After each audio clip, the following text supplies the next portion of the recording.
वहाँ एक बहुत ही सुंदर झील थी। झील के आसपास सन्नाटा पसरा हुआ था। सूरज हाथ में जाल लिए खड़ा था। जाल में एक सोने की मछली फंसी हुई थी। मुझे छोड़ दो, अभी भी समय है। तू नहीं जानता कि तू क्या करने जा रहा है। किसी भी कीमत पर मैं नहीं छोड़ने वाला। अरे जिस तरह से तूने मेरे छोटे भाई को धनवान बनाया है, उसी तरह से मुझको भी धनवान बना। मैं भी धनवान बनना चाहता हूँ। इतना कहकर सूरज ने जल से सोने की मछली को निकाल लिया। जैसे ही उसने मछली को स्पर्श किया, अगले ही पल उसे एक जोर का झटका लगा। मछली उसके हाथ से गिर गई और बड़ी ही फुर्ती से तैरते हुए दोबारा झील में चली गई। ये क्या हो रहा है? मछली दोबारा झील से निकलकर बोली, मूर्ख, तुझसे कहा था मैंने, मुझे स्पर्श करने की गलती मत करना। तेरा मन लालच से भरा हुआ है। अब मैं भी कुछ नहीं कर सकती। शायद तेरी नियति में यही लिखा था। तभी सूरज रंग बिरंगी किरणों के साथ पत्थर में परिवर्तित हो गया। इस घटना के कुछ समय पहले चंदन नगर गांव में सूरज और आदित्य नाम के दो भाई रहते थे। एक दिन उनका पिता रामलाल अपने दोनों बेटों सूरज और आदित्य से बोला, तो देखो बच्चों, मैंने अपनी मेहनत से इस व्यापार को खड़ा किया है। बहुत समय पहले मैं एक साधारण मछुआरा हुआ करता था। फिर भाग्य ने मेरा साथ दिया। मेरे जाल में मछलियां फंसने लगीं और अच्छे दामों पर बिकने लगीं। अब धीरे धीरे मैं इस गांव का सबसे बड़ा मछली का व्यापारी बन गया। अब देखो बेटा, आज हमारे पास हवेली है, धन है, यहाँ तक कि बहुत सारे खेत खलिहान भी हैं। पिताजी, मुझे लगता है कि आपने केवल ये बताने के लिए मुझे और आदित्य को यहाँ नहीं बुलाया है कि हमारे पास है क्या क्या। बताइए बताइए, जरूर कोई खास काम होगा। हाँ, खास काम है। अब मैंने जीवन में बहुत धन कमा लिया। तुम्हारी माँ भी कुछ समय पहले स्वर्ग सिधार गई। अब बेटा, मेरा मन सांसारिक मोह माया से भर चुका है। इसीलिए मैं अब अपना पूरा जीवन ईश्वर की आराधना में लगाना चाहता हूँ। मैं जंगल जाना चाहता हूँ और वहाँ तपस्या करना चाहता हूँ। लेकिन जाने से पहले मैं अपनी संपत्ति का बंटवारा तुम दोनों भाइयों में करके जाना चाहता हूँ, ताकि मेरे जाने के बाद तुम दोनों में कोई आपस में झगड़ा ना करे। आहा, ये हुई ना बात। पिताजी, ये देखिए, मैंने तो पहले ही संपत्ति के कागज तैयार कर लिए हैं। देखिए देखिए देखिए।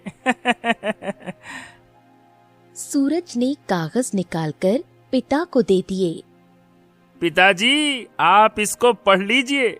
इसमें लिखा है कि आप अपनी मर्जी से हवेली, खेत और मछलियों का व्यापार आधा आधा बांट रहे हैं। मुझ में और आदित्य में साफ साफ लिखा है पिताजी। हाँ। अच्छा भैया, और आपको लगता है कि आपका लाया हुआ कागज पिताजी पढ़ेंगे? छोटे आदित्य, पिताजी ने ही सिखाया था कि बिना पढ़े किसी भी कागज पर हस्ताक्षर नहीं करना चाहिए। हाँ सूरज, ये तो मैंने ही सिखाया था, लेकिन ये नहीं कहा था कि सगे बेटे पर भी विश्वास नहीं करना चाहिए। बेटे, तुम मेरा खून हो, मुझे तुम पर पूरा भरोसा है। चिंता की कोई बात नहीं है। रुको, मैं हस्ताक्षर कर देता हूँ। इतना कहकर रामलाल ने कागज पर हस्ताक्षर कर दिए और कहा, चलो ये हो गया। तो आज से मेरी संपत्ति पर आधा आधा तुम दोनों का हक है। अब मैं निकल रहा हूँ। अगर भाग्य में रहा तो दोबारा जरूर मिलेंगे। चलो बेटा, बहुत आशीर्वाद, बहुत आशीर्वाद। इतना कहकर रामलाल वहां से चला गया और सूरज अपने कक्ष में आ गया। सूरज के कक्ष में आते ही उसकी पत्नी बिंदिया क्रोधित होते हुए बोली, तुमसे बड़ा मूर्ख मनुष्य मैंने नहीं देखा। तुमने कितनी आसानी से कागज तैयार करवा लिए और आधी संपत्ति अपने भाई को बेवजह दिलवा दी। बचपन से लेकर आज तक पिताजी का हाथ हमने थामा है, तो फिर आदित्य को आधा हिस्सा क्यों? मैं मूर्ख नहीं हूँ, मूर्ख तुम हो। पिताजी मुझ पर अंधा विश्वास करते थे, इसीलिए मैंने उसका फायदा उठाया। जिस कागज पर पिताजी ने हस्ताक्षर किए हैं उसमें मैंने लिखा है कि सारी संपत्ति वो अपनी मर्जी से मेरे नाम करके जा रहे हैं। लो, हो गया अपना काम। आदित्य के नाम पर फूटी कौड़ी भी नहीं रही। कुछ दिन बाद मैं उस आदित्य को धक्के मारकर हवेली से बाहर निकाल दूंगा। उसके बाद इस गांव पर होगा अपना राज।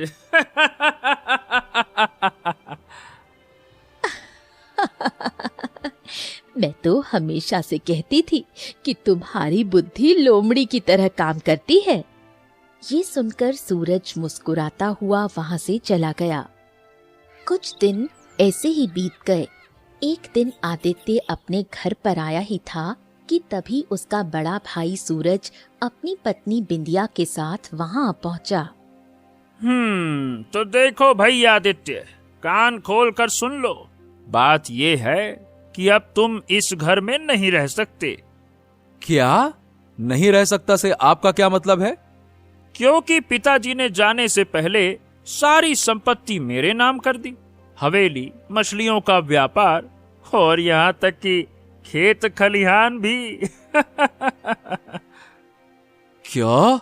अरे झूठ क्यों बोल रहे हो भैया? पिताजी को आपने ही कुछ कागज दिए थे और कहा था कि आधी आधी संपत्ति दोनों भाइयों में बांटी जा रही है, और पिताजी ने आप पर विश्वास करके उस पर हस्ताक्षर भी किए थे।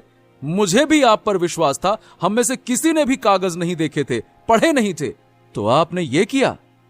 ओहो, अब इतना रोना गाना मत मचाओ। देखो भाई, मैं तो झूठ बोल रहा था। उन सारे कागजों पर मैंने सारी संपत्ति अपने नाम कर दी थी और हस्ताक्षर पिताजी ने भी कर दिए, तो बात ही खत्म हो गई। अब क्यों रोना गाना मचा रहा है, हैं? ये सुनकर आदित्य को सब कुछ घूमता हुआ महसूस होता है। अरे तो सीधे सीधे ये क्यों नहीं कहते भैया कि आपने झूठ बोलकर बेईमानी से पिताजी की सारी संपत्ति हड़प ली? हड़प ली? हाँ भैया, हड़प ली। तो क्या करोगे? अरे देखो, ऐसा है, तुम फालतू में मुझे उकसाओ नहीं, क्योंकि मैं उकसूंगा नहीं। सीधी बात यह है कि सारी संपत्ति अब मेरी है। मैं और मेरी पत्नी नहीं चाहते हैं कि तुम और तुम्हारी पत्नी राधा इस घर में रहो। ये मैंने पत्थर पर खींच दी लकीर, समझ गए? अगर आपको लगता है कि मैं चुपचाप बैठ जाऊंगा तो ये आपकी गलतफहमी है। इतना कहकर आदित्य सीधा अपने कक्ष में आ गया। आदित्य की पत्नी राधा सब सुनकर रोते हुए बोली, जिस बात का मुझे डर था वही हुआ। मैं हमेशा से कहती थी कि तुम्हारा बड़ा भाई लालची किस्म का है, वो जरूर तुम्हें एक दिन धोखा देगा, लेकिन तुम्हें उस पर बहुत विश्वास था। अब क्या होगा? अब हम कहाँ जाएंगे? अरे राधा, तुम चिंता मत करो। भैया को मैं इतनी आसानी से सब कुछ हड़पने नहीं दूंगा। मैं इसका मुद्दा पंचायत में उठाऊंगा, फिर देखते हैं क्या होता है। बात करते हैं धोखेबाज कहीं के। आदित्य उसी दिन मुखिया के घर आया और सारी घटना बताई। मुखिया जी, मेरी मदद कीजिए। अगर सारी संपत्ति बड़े भैया के नाम हो गई तो मैं और मेरी पत्नी तो भूखे मर जाएंगे। हाँ, तो देखो भाई आदित्य, मैं तुम्हारे कहने पर तुम्हारे बड़े भाई सूरज को समझा सकता हूँ। अब तुम्हारे पिताजी की सबसे बड़ी गलती ये थी कि उन्होंने बिना पढ़े हस्ताक्षर कर दिए। अब सूरज के पास पक्का सबूत है और तुम्हारे पिताजी भी अब चले गए। अगर ये मामला राजमहल तक गया तो महाराज भी सबूत के आधार पर ही फैसला सूरज के हक में ही सुनाएंगे। बताओ फिर क्या करें? अगले दिन मुखिया सूरज के पास पहुंचा। सूरज, कल आदित्य मेरे घर पे आया था। मैं जानता हूँ कि उसने आपसे क्या कहा होगा, लेकिन मेरी भी एक बात ध्यान से सुन लो मुखिया। मैं उसे फूटी कौड़ी नहीं देने वाला, क्योंकि सारी मेहनत मैंने की है। वो तो हमेशा आवारा घूमता रहता था, क्यों दे दूं मैं उसको कुछ भी? देखो सूरज, अपने छोटे भाई पर थोड़ा तरस खाओ। अगर तुम उसे कुछ नहीं दोगे तो वो बेचारा क्या करेगा? आखिर है तो तुम्हारा अपना खून, अपना छोटा भाई है ना। सूरज गहरी सोच में डूब गया। अरे खून है भाई है। ठीक है, चलिए अब मुखिया जी आप मेरे घर तक चलकर आए हैं। आप हमारे गांव के मुखिया हैं, मैं आपका सम्मान करता हूँ, इसीलिए आपकी बात का मान रखूंगा। ठीक है, मैं आदित्य को अपने खेत का एक टुकड़ा देने के लिए तैयार हूँ, जो हमारे गांव की झील के पास मौजूद है, बस। अरे लेकिन वो खेत तो बंजर है मुखिया जी। आवाज नीचे करके बात कर। दूंगा तो वही दूंगा। अब खेत बंजर हो या उपजाऊ, ये तुम्हारी किस्मत है। इसके अलावा मैं फूटी कौड़ी भी नहीं देने वाला, और तुम्हें अपने रहने का इंतजाम भी खुद करना होगा।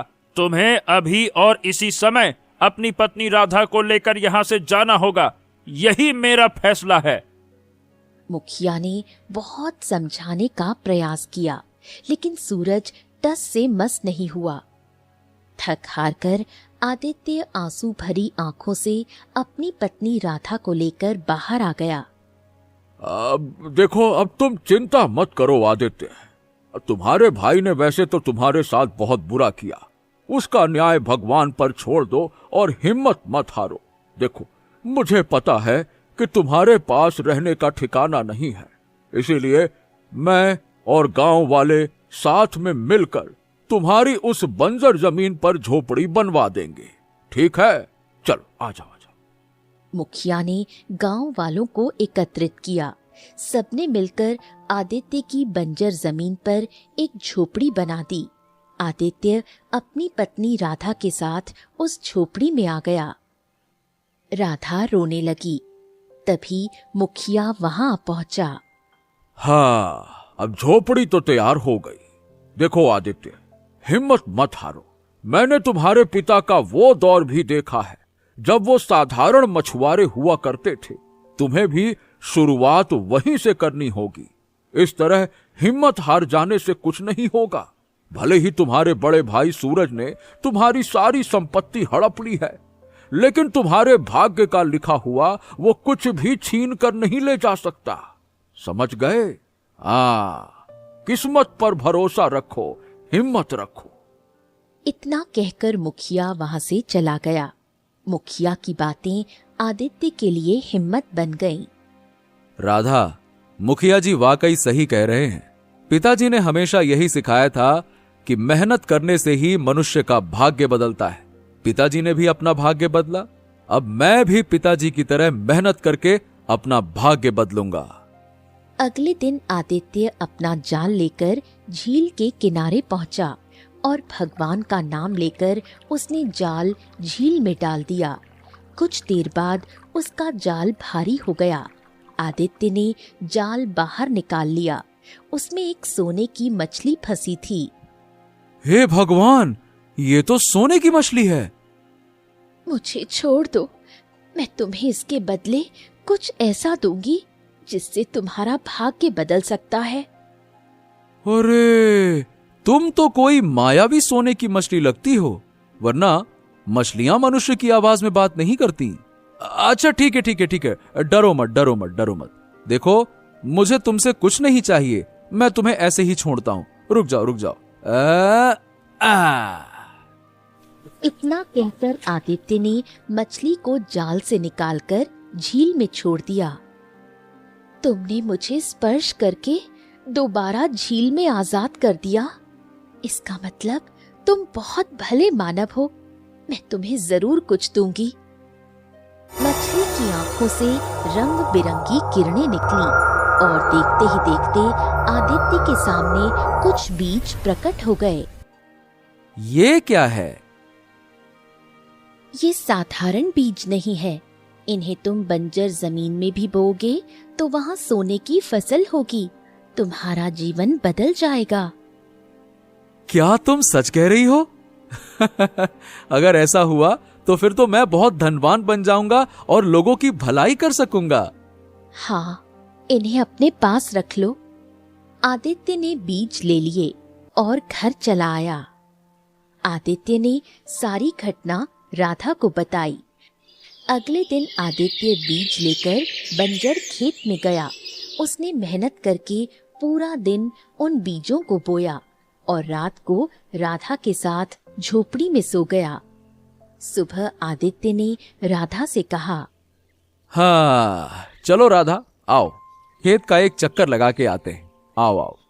दोनों खेत पहुंचे और सामने का दृश्य देखकर चौंक गए। उनका पूरा खेत सोने की फसल से भरा हुआ था। अरे बाप रे बाप, हे भगवान, हे ईश्वर। इसका मतलब उस मछली ने बिल्कुल सही कहा था। ये बीज तो सच में चमत्कारी निकले राधा। देखो क्या मस्त फसल खड़ी है। इस सोने की फसल को बेचकर हमारे पास इतना धन आ जाएगा जितना राजा के पास भी नहीं होगा। आदित्य ने सारी सोने की फसल काट ली। तभी मुखिया वहां पहुंचा। अरे आदित्य, देखो भाई, जिसके भाग्य में जो लिखा होता है वही मिलता है। अगर तुम्हारा भाई बेईमानी नहीं करता तो शायद तुम्हें ये सोने की फसल भी कभी नहीं मिलती। इसीलिए मैंने कहा, किस्मत पर भरोसा रखो और अंदर हिम्मत रखो। इतना कहकर मुखिया वहां से चला गया। कुछ ही दिनों में आदित्य गांव का सबसे धनवान व्यक्ति बन गया। उसने अपनी बंजर जमीन पर एक आलीशान हवेली बनवाई और बहुत सारे उपजाऊ खेत खरीद लिए। अब वो एक संपन्न व्यापारी बन चुका था। एक दिन आदित्य झील के पास पहुंचा। ओ सोने की मछली, मैं जानता हूं कि तुम मायावी मछली हो। मैं तुमसे कुछ बात करना चाहता हूं। अगर तुम मेरी बात सुन सकती हो तो। तभी सोने की मछली प्रकट हुई। अगर तुम्हें और बीज चाहिए तो मैं तुम्हें और जादुई बीज दे सकती हूँ। नहीं नहीं नहीं नहीं, तुमने जो बीज दिए थे वो मेरे लिए काफी हैं। आज मैं गांव का सबसे धनवान व्यक्ति हूँ। मैं तो सिर्फ तुमको धन्यवाद कहने आया हूँ। बहुत बहुत बहुत धन्यवाद।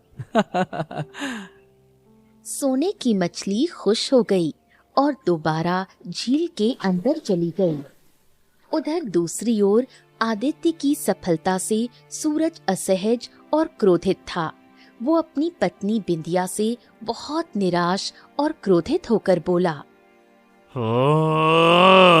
मुझे तो समझ नहीं आ रहा, मुझे तो बिल्कुल समझ नहीं आ रहा बिंदिया, कि आखिरकार आदित्य के हाथों ऐसा कौन सा खजाना लग गया है जिससे उसका रातों रात काया पलट हो गया, भाग्य बदल गया, चमक गई उसकी किस्मत। आज के समय में आदित्य इस गांव का नहीं बल्कि इस राज्य का सबसे धनवान व्यक्ति बन चुका है और मैं क्या कहूँ। अब इसका रहस्य तो आदित्य ही बता सकता है। अरे लेकिन वो मुझे क्यों बताएगा? तुम भूल गई हैं? मैंने और तुमने मिलकर कुछ समय पहले ही धक्के मारकर उसे इस घर से बाहर निकाल दिया था। बोलो। आदित्य हमारे और तुम्हारे जैसा नहीं है। मुझे लगता है तुम्हें जाकर उससे पूछना चाहिए। कोशिश करने में क्या हर्ज है। सूरज गहरी सोच में डूब गया और अगले दिन आदित्य के घर जा पहुंचा। आदित्य अपनी पत्नी राधा के साथ बैठा था। सूरज का वहां आना देखकर आदित्य चौंक गया और राधा गुस्से से उठकर वहां से चली गई। लगता है कि बहू रानी मतलब कि तुम्हारी पत्नी अभी भी मुझसे बहुत नाराज है। लेकिन तुम्हारी तरक्की देखकर मैं तुमसे बहुत खुश हूँ। हाँ, लेकिन क्या कहूँ आदित्य, मैंने तुम्हारे साथ बहुत बुरा किया। विश्वास करो आदित्य, जब से मैंने ये किया तब से मैं एक रात भी चैन से सो नहीं पाया। आज मैं तुमसे अपने किए की क्षमा मांगने आया हूँ। आदित्य, बड़े भाई होने के नाते, अपना खून होने के नाते क्षमा करोगे ना? बोलो। अरे बस बस बस भैया। देखिए भैया, जो कुछ भी हुआ वो मैं सब भूल चुका हूं। अब मेरे दिल में आपके प्रति कोई भी मैल नहीं है। बल्कि मैं तो ये सोच रहा हूं कि आपने एक तरह से मेरे साथ तो अच्छा ही किया। अगर आप मुझे धक्के देकर बाहर नहीं निकालते तो मैं कभी भी इतना बड़ा धनवान आदमी बनता ही नहीं। हाँ, ये कही ना तुमने पते की बात। अच्छा, वैसे एक बात पूछूं, बुरा तो नहीं मानोगे ना? हाँ हाँ, पूछिए ना भैया, क्या बात है? ये बताओ आदित्य, क्या तुम अपने बड़े भाई को नहीं बताओगे कि अचानक तुम्हारे पास ये रातों रात इतना धन कहां से आ गया? आहा। सीधे सीधे ये क्यों नहीं कहते भैया कि तुम यहाँ ये जानने के लिए आए हो कि मैंने इतना सब कुछ किया कैसे है? कोई बात नहीं भैया, परंतु मैं आपके जैसा नहीं हूं। मैं तुम्हें सब कुछ बता दूंगा। तुम्हारी किस्मत में होगा तो तुम्हें भी मिलेगा।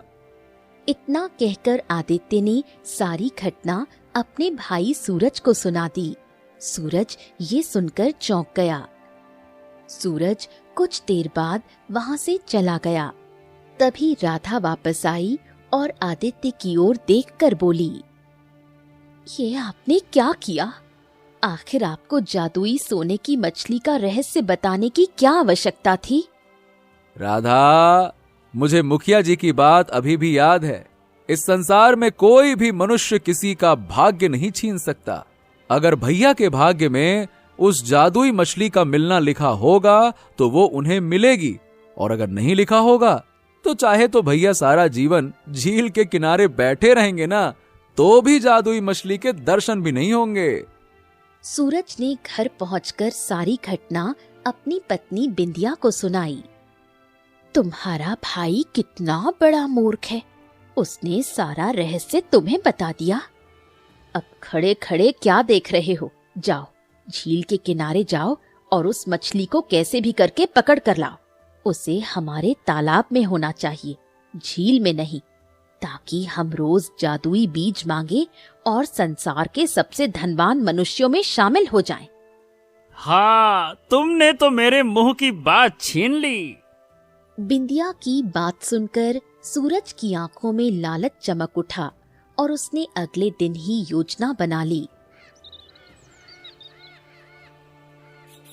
अगले दिन सूरज अपना जाल लेकर झील के किनारे पहुंचा।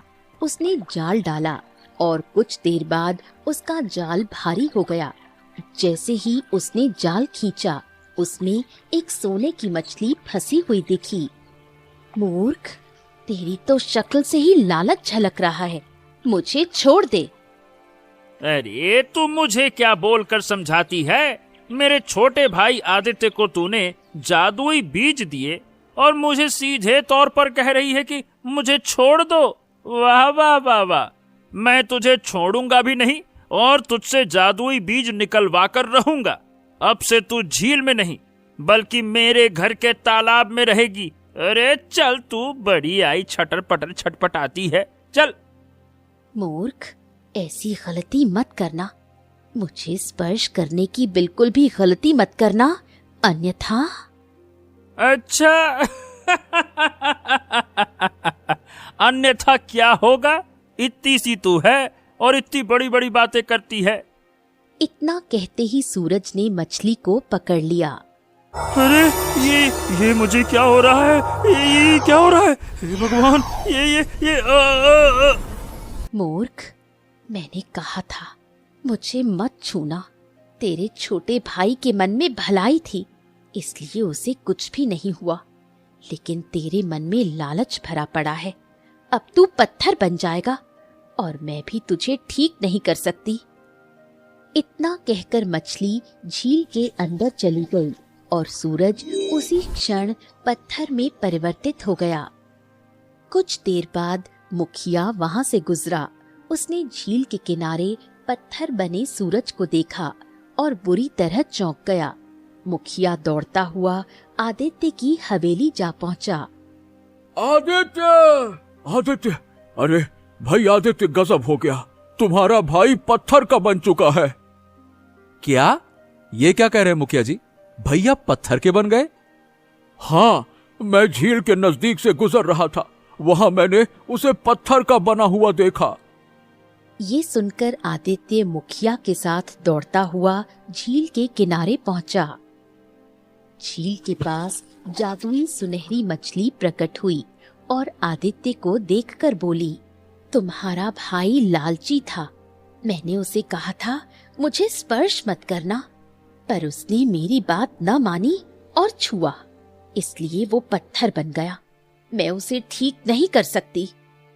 हे भगवान, ये कैसे हो सकता है? ये जो भी है मेरा भाई था, इन्हें सही कर दो। कैसा भी था, एक था तो सही ना।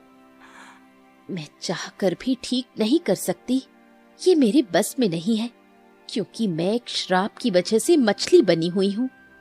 तुम ध्यान से सुनो। पास ही एक घना जंगल है, वहाँ एक खंडहर में एक पत्थर की प्रतिमा है जो कभी मनुष्य थी। उस प्रतिमा को उसी साधु ने शाप दिया था जिसने मुझे भी शाप दिया था। मैं कोई साधारण जादुई मछली नहीं, मैं एक परी हूँ, पर एक साधु के श्राप से मैं मछली बन गई। तो वो पत्थर की प्रतिमा कौन है? क्या तुमने इस राज्य की रानी रुक्मणी का नाम सुना है? हाँ, सुना है। वही रानी रुक्मणी उस पत्थर की प्रतिमा में बदल गई थी। अरे, तो ये बात तुमने मुझे पहले क्यों नहीं बताई? अगर मैं पहले बताती तो क्या तुम मेरी सहायता करते? विश्वास करो, मुझे पहले से पता होता तो मैं पहले ही तुम्हारी मदद करता, और अब भी करूंगा। अब ये केवल मेरे भाई का नहीं, तुम्हारा और रानी रुक्मणी का भी मामला है। मैं उस साधु महाराज से मिलकर इस श्राप का अंत करूंगा, तुम चिंता मत करो। साधु महाराज महाराष्ट्र के घने जंगलों में मिलेंगे। इतना कहकर मछली झील में उतर गई और गायब हो गई। आदित्य तुरंत घने जंगल की ओर निकल पड़ा। बहुत देर पैदल चलने के बाद वो एक खंडहर पहुंचा, जहां एक औरत पत्थर की प्रतिमा बनकर खड़ी थी। हाँ, लगता है यही रानी रुक्मणी है। जादुई मछली बिल्कुल सही थी। आदित्य खंडहर से बाहर इधर उधर देखने लगा। कुछ देर बाद उसकी नजर एक साधु पर पड़ी। वो साधु ध्यान मग्न बैठा था। आदित्य धीरे धीरे उसके पास गया। साधु ने आदित्य को देखा और बोला, मैं एक चमत्कारी शक्तियों वाला साधु हूँ। मैं जानता हूँ कि तुम यहाँ किस काम से आए हो। एक प्रश्न का उत्तर दो। तुम्हारे भाई ने तुम्हारे साथ बुरा किया, फिर भी तुम उसकी मदद करना चाहते हो, क्यों? हाँ, क्या कहूं साधु महाराज, चाहे जैसा भी हो, पर मेरे दिल में उसके लिए बड़े भाई होने का सम्मान है। अब मैं केवल उसके लिए नहीं, बल्कि जादुई मछली और रानी रुक्मणी के लिए भी सहायता करना चाहता हूं। आपने इन दोनों को श्राप क्यों दिया? ये सब मैं बाद में बताऊंगा। देखो, अगर तुम मदद करना चाहते हो तो पहले एक काम करना होगा। कुछ दूर यहाँ एक झरना है। उस झरने में रात के समय अमृत की बूंदें निकलती हैं, जो रंग बिरंगी होकर चमकती हैं। तुम्हें उन अमृत बूंदों को कलश में भरकर लाना होगा। ओह, पर वो अमृत मिलेगा कहाँ? ध्यान रखना, वो कोई साधारण अमृत नहीं है, वो मायावी अमृत है। अमृत तभी मिलेगा जब तुम उसकी शर्तें मान लोगे। ठीक है, अगर उससे श्राप का अंत हो सकता है तो मैं उन अमृत की बूंदों को लेकर जरूर आऊंगा। इतना कहकर आदित्य झरने की तलाश में निकल पड़ा। रात हो चुकी थी। बहुत देर के बाद आदित्य को झरने में कुछ रंग बिरंगी चमकती बूंदें टपकती दिखाई दी। हाँ, लगता है यही अमृत की बूंदें हैं। साधु महाराज ने इसके बारे में बताया था। आदित्य कलश लेकर बूंदों को लेने का प्रयास करता है। तभी बूंदों से आवाज आती है, तुम्हें एक बलिदान देना होगा, क्या तुम तैयार हो? हाँ, मैं तैयार हूं। सोच लो, अगर तुम मुझे छुओगे तो हमेशा गरीब रहोगे, धन की शक्ल कभी नहीं देख पाओगे। भले ही ऐसा हो, पर मैं अपने भाई और रानी रुक्मणी को पत्थर का बना हुआ नहीं देख सकता। मैं परी को भी श्राप से मुक्त करना चाहता हूं। ये तुम्हारी परीक्षा थी, तुमने उसे पार कर लिया, अब तुम मुझे ले जा सकते हो। आदित्य बूंदों को कलश में भर लेता है और दौड़ता हुआ साधु महाराज के पास पहुंचता है। शाबाश शाबाश, तुम पहले मानव हो जिसने अमृत की बूंदें लाने में सफलता पाई है। इसका मतलब ये है कि तुम बहुत अच्छे इंसान हो। आओ, मेरे साथ आओ। साधु महाराज आदित्य को रानी रुक्मणी की पत्थर की प्रतिमा के पास ले गए। आदित्य अमृत की एक बूंद रुक्मणी पर डालता है और तभी वो रंग बिरंगी चमक से फिर से मनुष्य में बदल गई। आपका बहुत बहुत धन्यवाद। धन्यवाद मुझे नहीं, आदित्य को दो। इसी की वजह से तुम श्राप से मुक्त हो पाई हो। साधु महाराज और आदित्य रानी रुक्मणी को लेकर झील के किनारे गए। वहां अमृत की बूंदें सोने की मछली पर डाली गईं। मछली परी में परिवर्तित हो गई और उसने सूरज पर अमृत की बूंद डाल दी। सूरज भी पत्थर से फिर मनुष्य में बदल गया। आदित्य, तुमने मेरी मदद की। अगर तुम नहीं होते तो मैं हमेशा शापित ही रहती। साधु महाराज, अब आप इस रहस्य को खोल दीजिए कि आखिरकार आपने ये श्राप क्यों दिया? रानी रुक्मणी और ये परी गहरी मित्र थीं, पर रानी रुक्मणी घमंडी थी। उसने मेरी वर्षों की तपस्या तोड़ी और हमें अपशब्द भी कहा। गुस्से में मैंने उसे पत्थर में बदल दिया और परी को मछली में परिवर्तित कर दिया। मैंने कहा था, अगर कोई अच्छा मनुष्य तुम्हें छुएगा उसे कुछ नहीं होगा, पर कोई बुरा मनुष्य छुएगा तो वो पत्थर का बन जाएगा। साधु महाराज वहां से चले गए। परी और रानी रुक्मणी आदित्य का धन्यवाद करती हैं और वहां से चली जाती हैं। परी रंग बिरंगी चमक से गायब हो गई। सूरज आदित्य के सामने रोते हुए बोला, मुझे माफ कर दो छोटे भाई, मुझे माफ कर दो। मैंने तुम्हारे साथ बहुत बुरा किया। इसके बाद भी तुमने मेरी मदद की, मुझे बचाया। मुझे माफ कर दो, माफ कर दो। अरे बस बस बस बस बस, आप मेरे भाई हैं, क्षमा मांगने की कोई जरूरत नहीं है। बड़ा भाई पिता के समान होता है। मेरे दिल में आज भी तुम्हारे लिए कोई भी द्वेष नहीं है भैया। बस बस बस, चलिए आइए आइए आइए। सूरज फूट फूट कर रोते हुए अपने घर चला गया। अपनी पत्नी बिंदिया को सारी घटना बताई। बिंदिया को अपने ऊपर पछतावा होने लगा। अगले दिन सूरज और बिंदिया आदित्य की हवेली में आए। सूरज ने माफी मांगी और अपनी संपत्ति के सारे कागज आदित्य के सामने फाड़ दिए। हाँ, आदित्य, अब मुझे ये संपत्ति नहीं चाहिए। क्या? ये आपने क्या किया भैया? हाँ, अब मुझे किसी भी चीज की आवश्यकता नहीं है। समझ गया, जिसके पास तुम्हारे जैसा भाई हो उसे धन दौलत की क्या आवश्यकता। आदित्य और राधा अपने घर लौट आए। पूरा परिवार फिर से एक साथ खुशी खुशी रहने लगा।